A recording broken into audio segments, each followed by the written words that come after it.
Што покажавме на локално ниво и покажуваме овие година дена на централно ниво, дека можело во Македонија да се менаџираат институциите без афери кои што ќе значат криминал, корупција, злоупотреба. Покажавме европско, би рекол скандинавско управување со општини.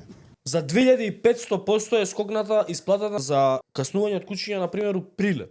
Охрид имаше тендер на кој што за 90.000 евра купи багер од 82 година од Нефи. Имаше 35.000 евра за алги. Битола 60.000 евра за кучиња, сите јавни предпријатија се задолжени, презадолжени. Прилеп такуѓер. Прилеп е општината Дивоград. Велес набавуваше тракторче кој што влезна фактура на царена му била 8.000 евра, ја го набави за 60.000 евра. Аеродром 3 пати по 90 милиона за паркче од 400 квадрата. У Конче дадоа колку беше 20.000 за постојка. Автобуска од Лим. У Неготино пазарот кошта пута 6. У Ѓорче направивте, на пример, овој дупот со 156 гради и 2 хемиски фабрики, го донесовте на нелегален, незаконски начин, кој што утре на уставен, ако го обжали, некој ќе падне. Таткото на градоначалникот на општина Ново село гради топилница во Ново село, до извор за вода. Во Тетово земјиштето за 7.000 евра. Да,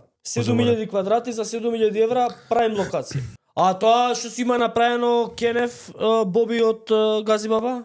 Позади кабинето има вратиче, си отворил, брат, директно позади општината си влага у Кенев, брат. Дивоградба му е Кенев. Ти знаеш ли дека у општина Долнени, на пример, немаат вода за пиење? Затоа што градоначалникот бил од Дуи. Добро. И Евана им ја изгасила струјата на пумпата, брат. Скандинавски сте функционирале вие.